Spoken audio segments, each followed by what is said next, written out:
O candomblé foi banido pelo regime comunista em Cuba imediatamente quando chegaram ao poder. Começaram banindo o candomblé, detendo os pais de santo, os dirigentes religiosos nossos, e jogando eles em campos de concentração. E vários deles foram executados em esses campos de concentração, porque se negaram, inclusive dentro dos campos, se negaram a abandonar a prática religiosa deles. Eram momentos, realmente momentos horrorosos, em que estavam os campos de concentração, eram miles de pessoas, miles e miles de pessoas jogadas nesses campos de concentração. Eram pessoas do candomblé, e logo as pessoas dos movimentos negros. Quando Fidel Castro tomou o poder em Cuba, havia algo entre 530 e 550 organizações negras independentes, que constituían lo que podíamos llamar un movimiento negro o movimiento negro cubano. Todas esas organizaciones negras estaban defendiendo a población negra contra ese racismo extraordinario que había en el país. Fidel Castro llegó y en 1961, no mes de junio, decretó a disolución de todos esos movimientos que él llamó de movimientos de racismo negro. Ele disse que falou que não ia permitir o racismo negro em Cuba. Decretou a cor cubana, né? E aí ele decreta que a única cor que vai existir em Cuba é a cor cubana. E a cor cubana, qual era? A cor cubana é a cor do regime. Até hoje esse regime é branco, constituído por brancos espanhóis. Não por brancos de todas as etnias que existem em Cuba, não, brancos espanhóis. Então, essa é a cor que ele constituiu como a cor dominante de Cuba, do poder político. E claro, com outros, me insurgi contra isso. Me insurgi contra isso imediatamente. Apesar de ter a mesma visão naquela época, marxista e comunista que eles tinham. Porque eu entrei dentro do comunismo, no marxismo, quando eu tinha 18 anos. Não foi a Revolução Cubana que me levou ao comunismo. Eu estava no exílio quando a Revolução Cubana toma o poder. Eu entrei no marxismo, no comunismo, fora. Estava nos Estados Unidos, exilado, com minha família, durante toda a Guerra Civil, que tumbou o governo, derrubou o governo de Batista, e eles chegam ao poder. Eu realmente, quando chega Fidel Castro ao poder, aplaudi, mas foi o momento de minha maior adesão, foi quando eles decretam que a revolução é socialista, que a revolução é comunista. A partir desse momento, eu que era comunista, que era marxista, voltei para Cuba para integrar para essa revolução e esse trabalho. Porque eu era marxista, era comunista, nunca pertencia a um partido comunista. Porque sempre considerei que os partidos comunistas eram muito sectários. Que seja comunista trotskistas ou stalinista, que eram sectários. Então, eu nunca integrei um partido comunista. E, claro, o Partido Comunista Cubano nunca integrei. Então, minha família é parte desse partido. Nunca nem quis.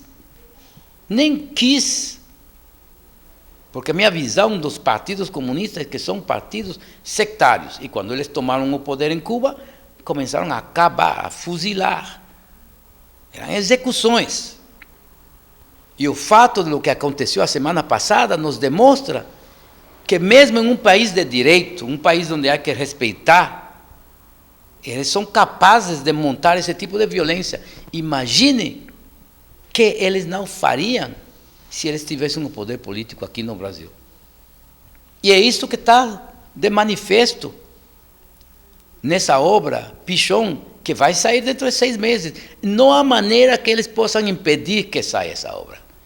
Eu acho que eles estão tentando também criar um fenômeno político para me descreditar como agente da CIA, agente do imperialismo, agente de Obama, coisas desse tipo, para tentar criar a confusão. Mas eles não podem criar a confusão aqui. São 15 anos que eu moro aqui, 15 anos que eu estou dentro do processo social deste país e sempre me manifestando do mesmo jeito.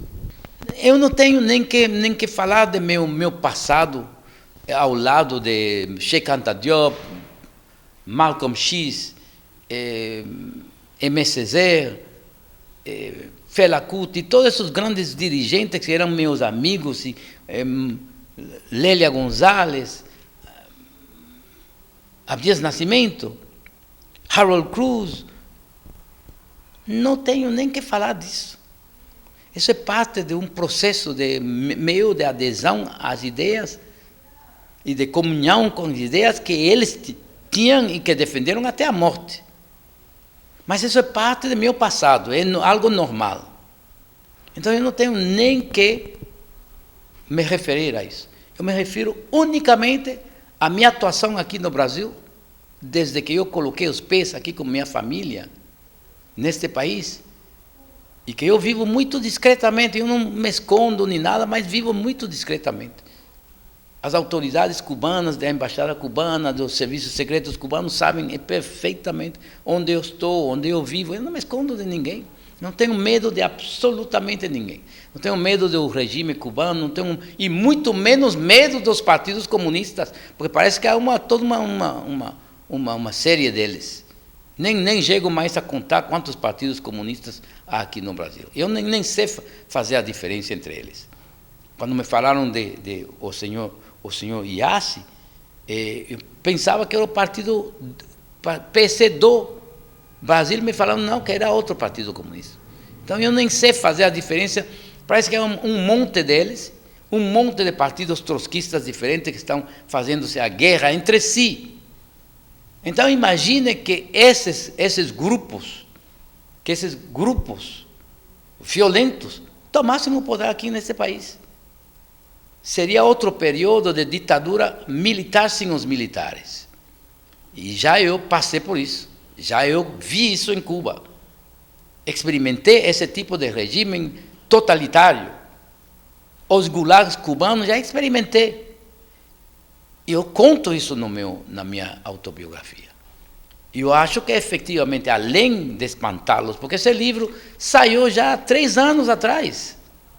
Fez todo o Brasil esse livro. Tem muitos lugares, está em universidades, está nos diferentes lugares. O movimento negro tem discutido ele, movimentos não negros têm discutido ele. E é a primeira vez que efetivamente queriam levar essa discussão, que já tem sido feita fora da universidade, para dentro da universidade. Então, eu acho que isso também está assustando. Então, há várias coisas que estão assustando esses grupos violentos. Porque são grupos que se impõem somente através da violência. Eles não discutem, eles xingam, eles acusam, eles mentem, eles publicam mentiras, eles utilizam a internet, as novas redes sociais para sujar as pessoas, ou tentar sujá-las. No meu caso, eu não acho que eles possam, porque a história minha, uma história de vida, é impossível que eles possam sujá-la. O regime cubano não pode. O regime de Fidel Castro passou 3 décadas catalogando-me de agente da CIA, de agente do imperialismo. E não pode, em nenhuma maneira, fazer colar esse rótulo. Porque enquanto mais tentavam, mais se desacreditavam, porque as pessoas diziam, esse é um regime tão mentiroso, não sabíamos que o regime castrista era tão mentiroso e coloniador. Mas todos os regimes comunistas fazem isso. Há 2 coisas que os regimes comunistas marxistas fazem, de maneira sistemática: mentir, caluniar e executar. Hoje, para a União Soviética, se considera que mais de 20 milhões de pessoas foram executadas, jogadas em campos de concentração, jogadas em campos de execução, e milhões executadas. Não sabemos quantos desses 20 milhões foram executados. Regime chinês, parece que a Revolução Cultural somente matou 8 milhões de pessoas. Sem falar de todas as outras repressões fora da Revolução Cultural que houve nesse país gigantesco. O Vietnã, a mesma coisa. Coreia do Norte, você está diante de você, o regime de Coreia do Norte, matando até seus próprios dirigentes. Matam, há 6 meses mataram os número 2 foi executado sem nenhum processo, nada, e constantemente matando. O regime de Fidel Castro, milhares de pessoas têm sido executadas em Cuba nos 50 anos que eles tomaram o poder. Executados em secreto, sem nenhum tipo de tribunais, julgar as pessoas diante de tribunais, e aqueles que foram julgados de tribunais foi uma farsa, como o próprio general Ochoa, que comandou as forças cubanas em Angola. O próprio general cubano Ochoa, um dos generais mais respeitados e queridos pela população, eles executaram ele. Executaram ele como um cachorro, numa coisa totalmente sórdida em torno a um tráfico de drogas que se sabia que o governo cubano tinha organizado, o tráfico de drogas, para poder retirar divisas estrangeiras. Então, as execuções é próprio desses regimes. Regime quando o marxismo se instalou em Etiópia, foram milhares e milhares de mortos que o Derg executou. O marxismo se instalou em Benin, com Querecu, milhares de mortos também. Em Angola, com o MPLA.